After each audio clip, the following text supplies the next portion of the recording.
श्यामा मैं तो तेरी हो गई रे श्यामा मैं तो तेरी हो गई कोई तेरा हो न हो कोई तेरा हो न हो मैं तो तेरी हो गई रे श्यामा मैं तो तेरी हो गई रे श्यामा मैं तो तेरी हो गई कोई तेरा हो न हो कोई तेरा हो न हो मैं तो तेरी हो गई रे श्यामा मैं तो तेरी हो गई रे श्यामा मैं तो तेरी हो गई यमुना किनारे मीठी नजरिया यमुना किनारे मीठी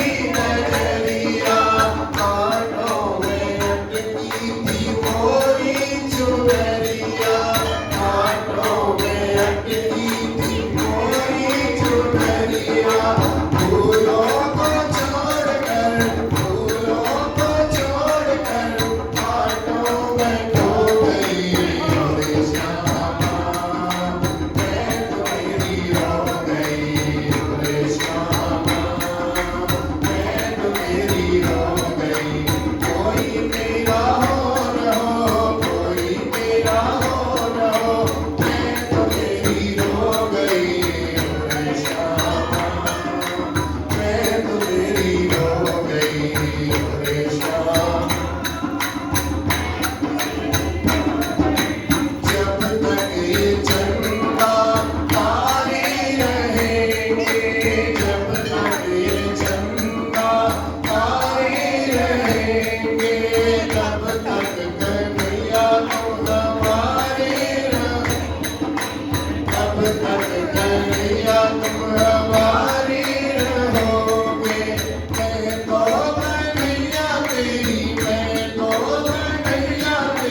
मुरली में खो गई रे श्यामा मैं तो तेरी हो गई रे श्यामा मैं तो तेरी हो गई कोई तेरा हो न हो कोई तेरा हो न हो मैं तो तेरी हो गई रे श्यामा मैं तो तेरी हो गई रे श्यामा मैं तो तेरी हो गई यशोदा के लाल तुम राधा की श्याम हो यशोदा के लाल तुम राधा के श्याम हो तेरे चरणों में श्याम मेरा प्रणाम हो तेरे चरणों में श्याम मेरा प्रणाम हो बांके बिहारी मैं तो बांके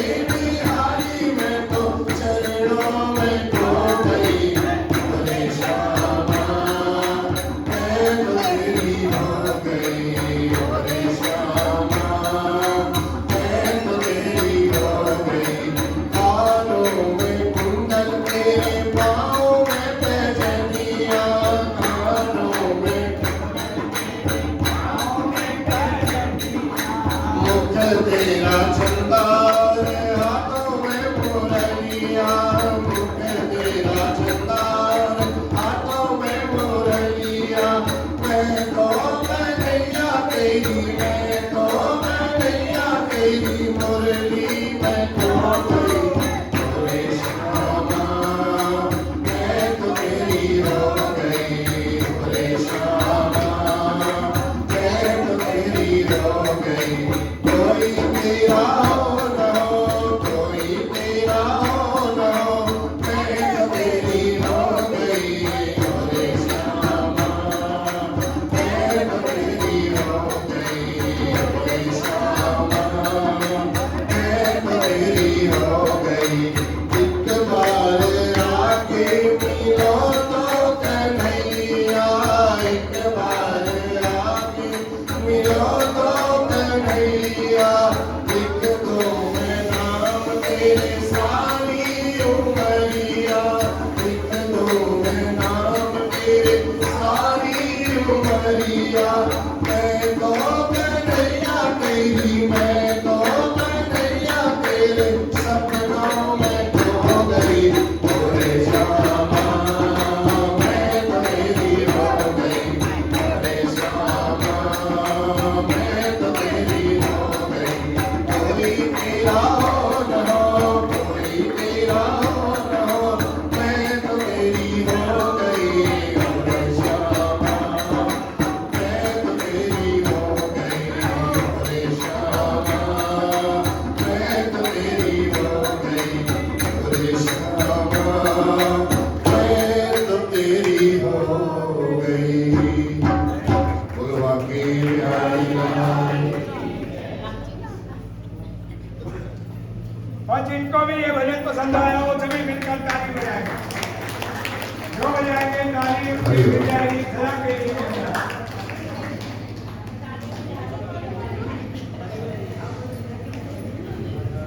प्रह्लाद नारद पराशर पुंडरीक, व्यासाम्बरीश शुक सौनक भीष्मदाल्भ्यान्, रुक्माङ्गदार्जुन वसिष्ठ विभीषणादीन् पुण्यानिमान् परम भागवतान् नमामि।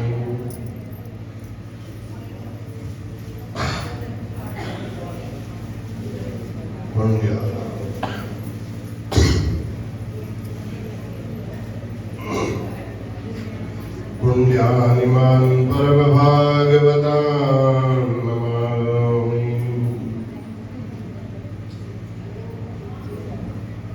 अपने अपने घरन की सबका हो पीर, तुम्हें पीर सब घरन की, धन्य धन्य रघुवीर, धन्य धन्य यदुवीर।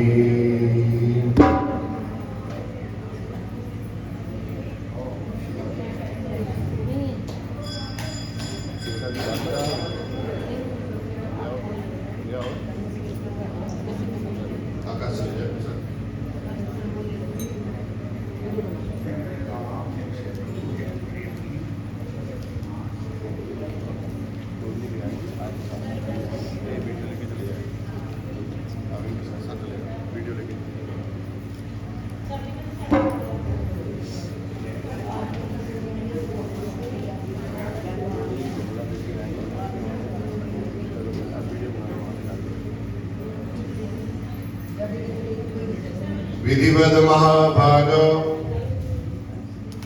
कार्तिकोद्यापनस्य च वामदेहं कमापृच्छे सर्वज्ञस्त्वं यत्मतो यतः अथोर्जप्रतीनां सम्यक् उद्यापनविधिं नृप शृणुष्व च मया ख्यातं समास व्यास भेदतः।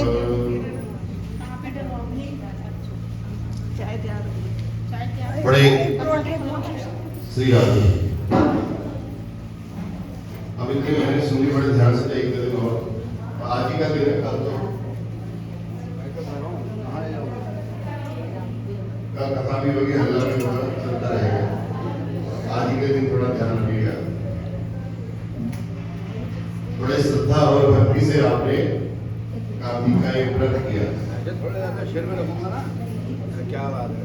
तो भगवान से नारद जी से राजा पृथु कहते हैं, महाराज व्रत के बाद उद्यापन भी थोड़ा बहुत हो जाना चाहिए, तभी उस व्रत की पूर्णता होती है। जब व्रत का उद्यापन नहीं करेंगे तो व्रत मनोरथ चलता रहेगा, फिर उसका कोई पुण्य नहीं मिल पाएगा। हमने 1 महीने का संकल्प लिया था, हमारा 1 महीना पूर्ण होने वाला है, तो उसको कैसे करना चाहिए। तब भगवान कहते हैं, देखो व्रत की संपूर्णता के लिए आपको संपूर्ण फल प्राप्त करना हो, तुलसी के पौधे के ऊपर तोरण द्वार 4 तोरण लगाने चाहिए। पुण्यशील, सुशील, जय और विजय, ये भगवान के 4 द्वार थे। इनका उनकी स्थापना करना चाहिए। स्थापना करने के बाद जो व्रती लोग हैं वो मंडप पर आए और मंडप पर आकर के द्वादशी को भगवान जागृत हुए थे। बोलवा के बिहारी लाल की।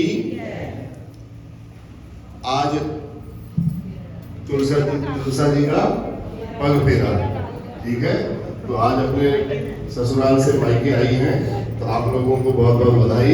एक बार फिर इनके दर्शन करके आशीर्वाद लेकर के इसके बाद फिर आप लोगों का व्रत भी पूर्ण हो जाएगा। अब सुनिए, प्रति मनुष्य को क्या करना चाहिए। द्वादशी को भगवान जगे थे और त्रयोदशी को देवताओं ने उनको देख करके पूजा की थी। चतुर्दशी तिथि को भगवान ने का पूजन किया था, सेवा आदि कार्य भक्ति पूर्वक किए और गुरु की आज्ञा से फिर भगवान की आपके पास जैसी सामर्थ्य हो अपनी सामर्थ्य के अनुसार भगवान की प्रतिमा बनाइए और उसका पूजन करनी भक्ष्य भोज्य जो भी आपके पास पदार्थ हो उन पदार्थों से भगवान का पूजन करना चाहिए। सैयादान इत्यादि आपकी सामर्थ्य हो तो सैयादान भी भगवान के लिए करनी चाहिए। जो भी उसमें सारे श्रृंगार का सामान होता है वो सब सैयादान के ऊपर रखना चाहिए। भक्ष्य भोज्य पदार्थ। कार्तिक मास में भगवान का विशेष नाम जो है वो राधा और दामोदर के नाम से प्रसिद्ध है। राधा दामोदर की प्रसन्नता के लिए ही हम ये सारा कार्य कर रहे हैं। तो इसलिए ब्राह्मण दंपति की भी इसमें पूजा का विधान है। तो जिससे संभव हो ब्राह्मण दंपति की पूजा करनी चाहिए और जैसे जैसे आभूषण इत्यादि जो आपकी सामर्थ्य हो अपनी सामर्थ्य के अनुसार राधा दामोदर की प्रसन्नता के लिए कार्तिक मास में ये सब वस्तुएं प्रदान करनी चाहिए। उसके बाद जिन्होंने व्रत किया हो, अब चांदी का दीपक, उसमें सोने की बत्ती, हाँ, या सोने का दीपक उसमें चांदी की बत्ती,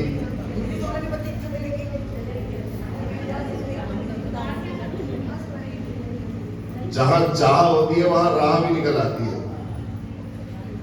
if there is the will there is the way. चाह होनी चाहिए, राह अपने आप निकल आती है। फिर जहां पर जरूरी नहीं है कि आपको सोने का चांदी का दीपक देके सोने की बत्ती ही लेनी है। भगवान ने आपको जैसी आपकी सामर्थ्य दी है, जैसी आपकी श्रद्धा है, एक आप मिट्टी का दिया दोगे तो भी उसका उतना ही पुण्य फल मिलेगा, आप चांदी का दोगे तो भी उतना ही मिलेगा, आप सोने का दोगे तो भी उतना ही मिलेगा।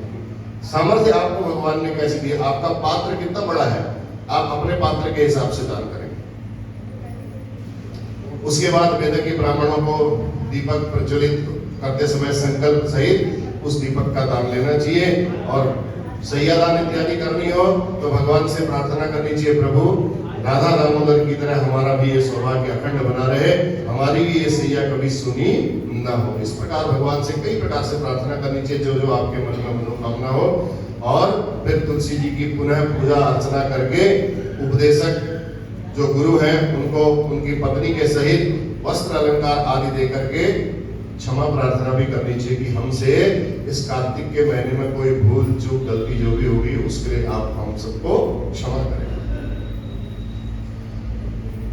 ब्राह्मणों को भोजन करावे क्षमा प्रार्थना के पश्चात। कार्तिक मास में पूजन और वस्त्र अलंकार भोजन इत्यादि प्रदान करने चाहिए। भगवान से प्रार्थना करनी चाहिए, हे प्रभु हम आपकी ही कृपा से इतने सामर्थ्यवान बने हैं, आपने ही इतनी हमारे ऊपर कृपा की थी और जो आप करवा रहे हैं ये आपकी बहुत बड़ी विशेष अनुकंपा है, आपकी बड़ी विशेष कृपा है। ऐसा सोचने से, ऐसा विचार करने से सभी फल की प्राप्ति होती है। भगवान के आगे इस भाव से अर्पण करना चाहिए। कोई भी दान करो तो उसमें विनम्रता का भाव होना चाहिए, उसमें अहंकार का भाव बिल्कुल नहीं होना चाहिए। अब दान की बात आ गई, आपने कुछ दे दिया, देने के बाद आप निवृत्त हो गए, आपने तुलसा जी के निमित्त कुछ दिया, आपने कुछ दे दिया ना, अपनी तरफ से कोई सहयोग राशि दी, किसी ने 100 रुपया दिया, किसी ने 200 दिया, किसी ने 300 दिया, किसी ने 500 दिया, किसी ने 1000 दिया, किसी ने 10,000 दिया। देने के बाद 10,000 वाले को भी बिल्कुल चुप होकर के बैठ जाना चाहिए क्योंकि आपने उसकी रजिस्ट्री भगवान के नाम कर दी। आप किसी को दान देते हो, मकान दे देते हो, फिर मकान जिसको दोगे भैया फिर वो अपने हिसाब से उसको रेनोवेट करवाएगा। फिर आप ये नहीं कह सकते मेरे मकान में ऐसा पंखा यहाँ लगा था आपने यहाँ लगा दिया। तो कहने का भाव, कोई चीज आप दे देते हो उसके बाद फिर उस विषय पर टीका टिप्पणी उचित नहीं है, कभी नहीं करनी चाहिए। यहाँ पर भी आप लोगों से बड़े समझदार हो, मैं तो वैसे ही कह दे रहा हूँ, आप लोगों करते नहीं हो ऐसा कुछ, आपने कोई भी चीज दे दो किसी को, देने के बाद एक व्यवस्था बनाई गई है, कोई ना कोई तो उस व्यवस्था को संभालेगा। परिवार तभी चलता है जब सहन किया जाता है।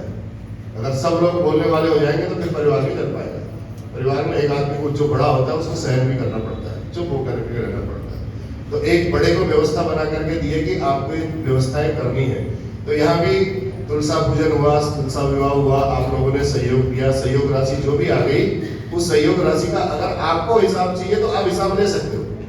बाकी आप जो व्यवस्था करने वाले हैं उसके बाद देने के बाद ये मत बोलो कि ऐसे करो, आप सलाह दे दो, अगर ऐसा कर लेते तो ऐसा होता, अच्छा होता। उसी बात को प्यार से भी बोला जा सकता है, उसी बात को गुस्से से ही बोलोगे हमसे तो पूछा ही नहीं जी, हमारा तो हाथ ही नहीं लगवाया जी। आपने दिया, अपने हाथों से ही तो दिया था, आपने आपका हाथ ही लगा हुआ, आपका अंश लगा, आपके परिवार की तरफ से पूरा दान हुआ है।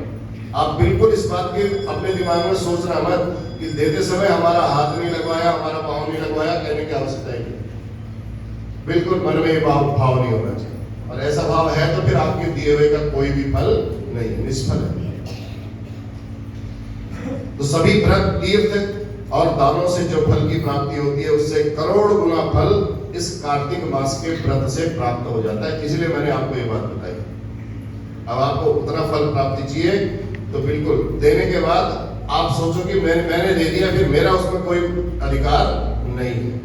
क्योंकि जो दान दे दी जाती है, आपने पावर ऑफ अटॉर्नी उनके नाम कर दी, आपने रजिस्ट्री उनके नाम कर दी, फिर उनका अधिकार हो गया जिसको दे रहे हैं।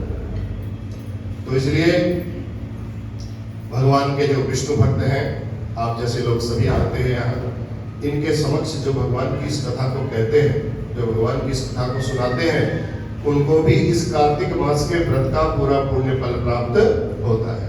अच्छा, भगवान जी ने कह तो दिया ऐसा करना चाहिए।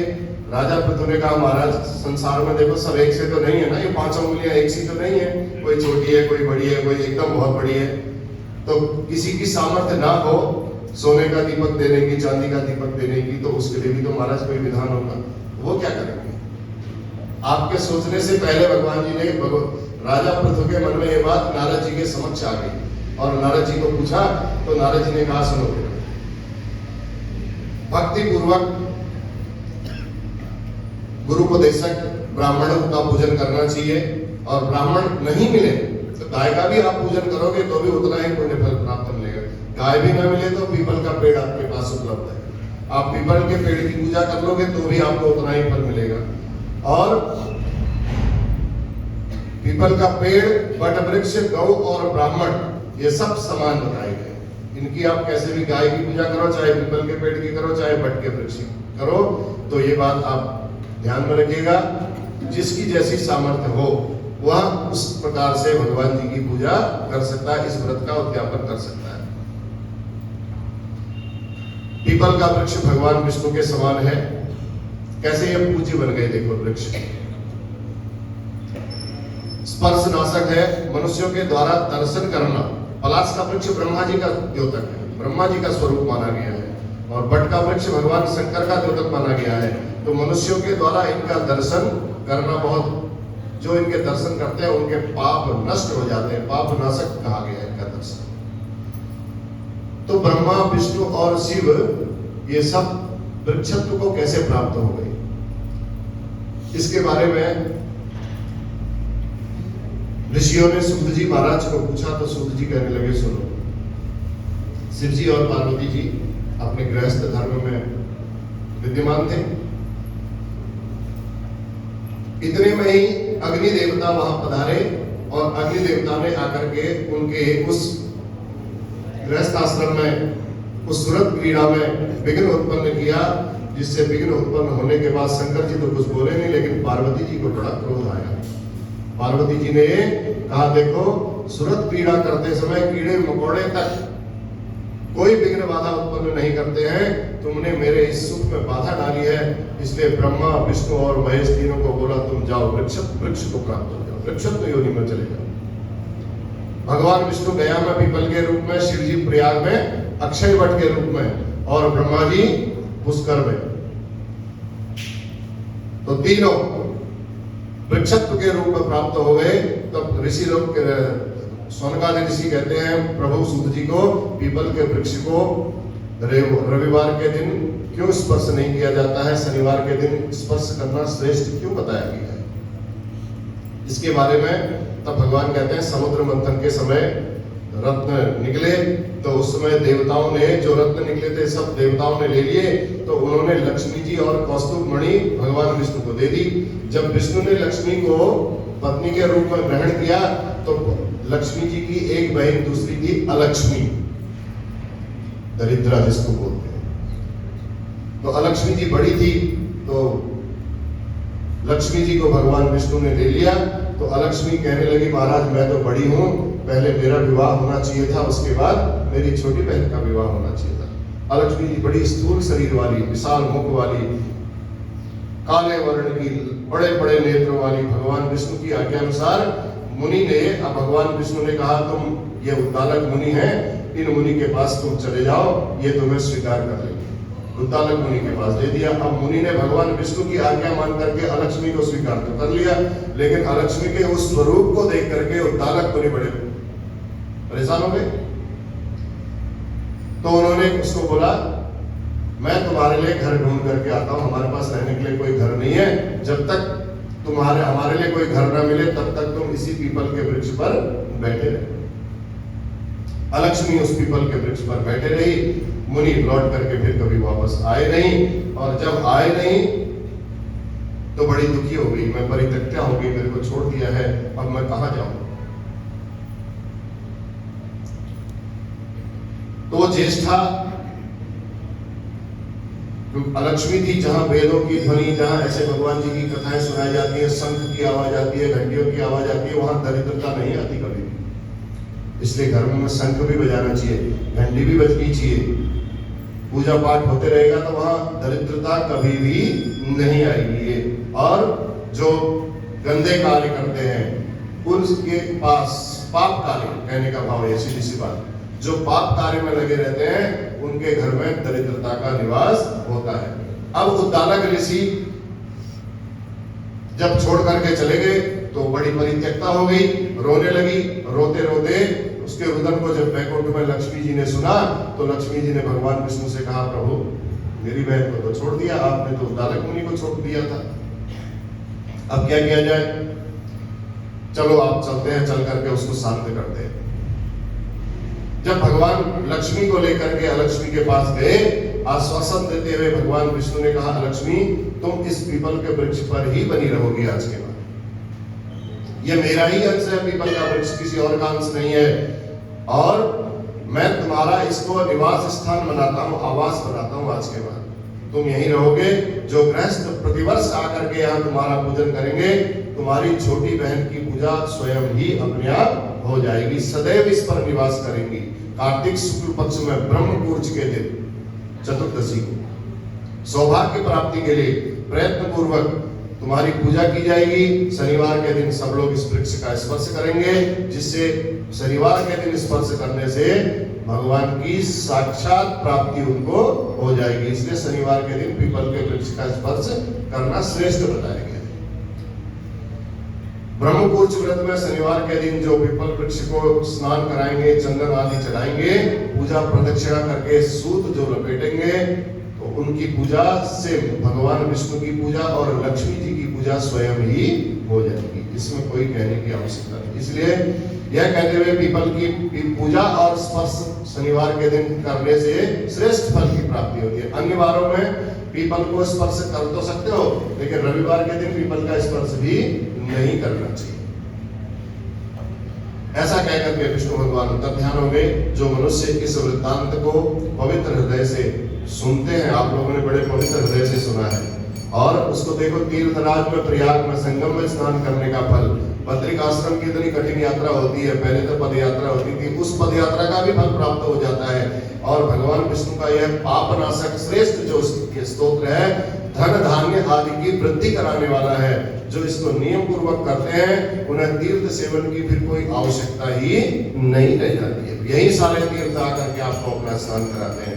तो इस प्रकार आप सभी लोगों ने इस कार्तिक मास में बड़े स्नेह और प्रेम से इसका पूजन किया, कार्तिक मास का उद्यापन किया, कार्तिक मास का व्रत किया। उद्यापन तो करोगे, और जो भी व्रत किया भगवान की कृपा से आपको उनका पुण्य फल प्राप्त हो गए।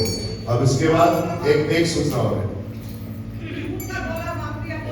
आप हाँ कोई बात नहीं, कोई बात नहीं।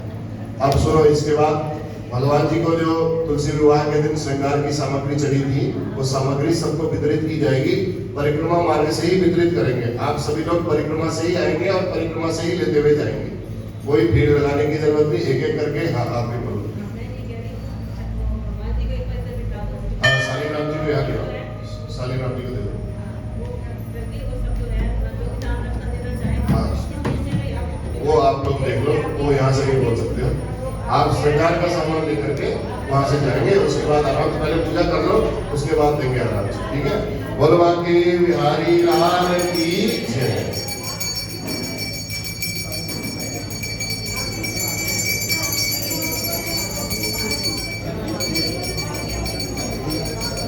श्री भागवत भगवान की है आरती, पापियों को पाप की है तारती। श्री भागवत भगवान की है आरती, पापियों को पाप से है तारती।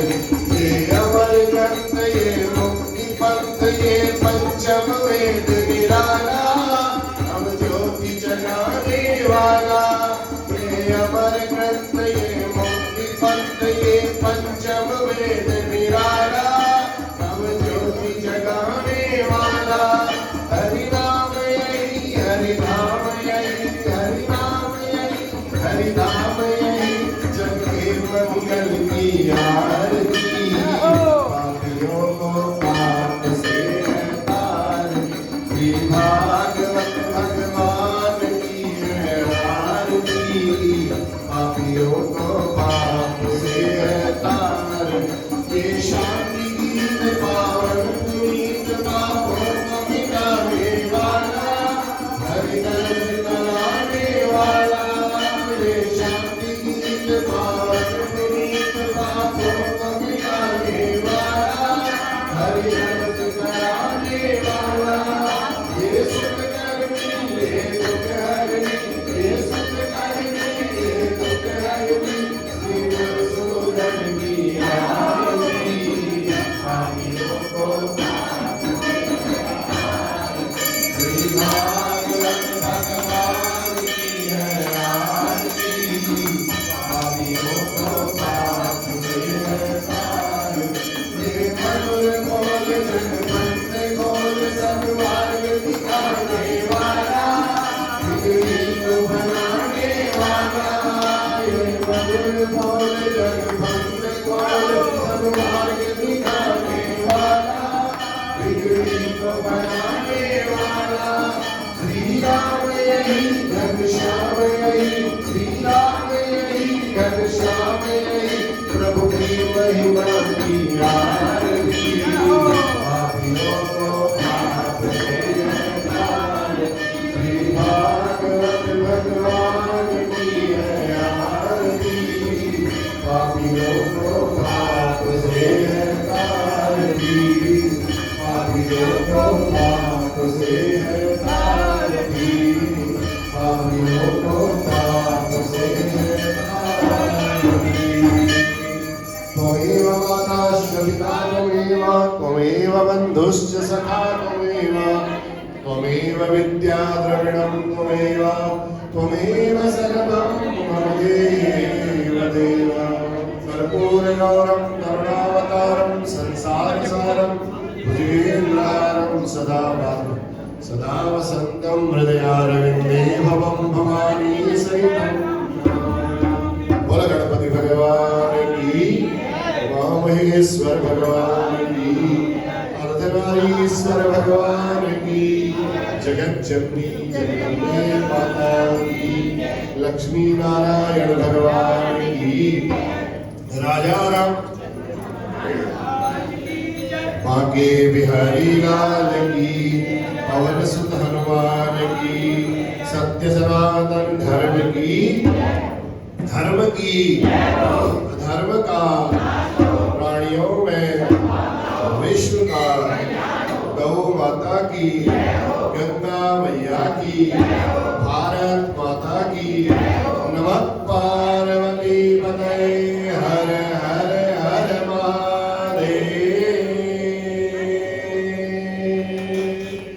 जय जय श्री राधे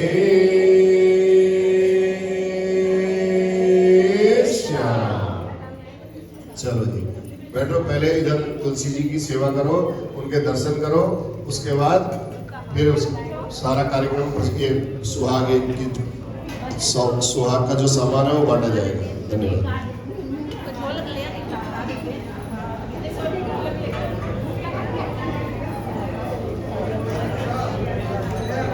इसके बाद चाय पहनेंगे भाई, इसके बाद चाय पिएंगे ना।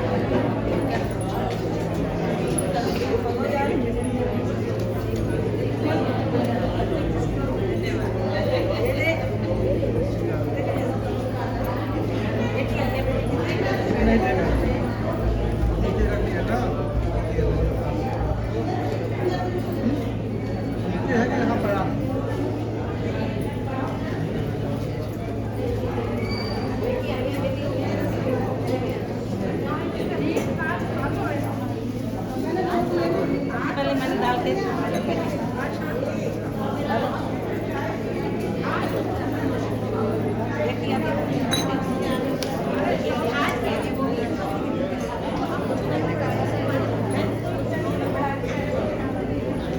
वो तो मैं निकाल एक ही था ना, एक ही नौकर एक और थी।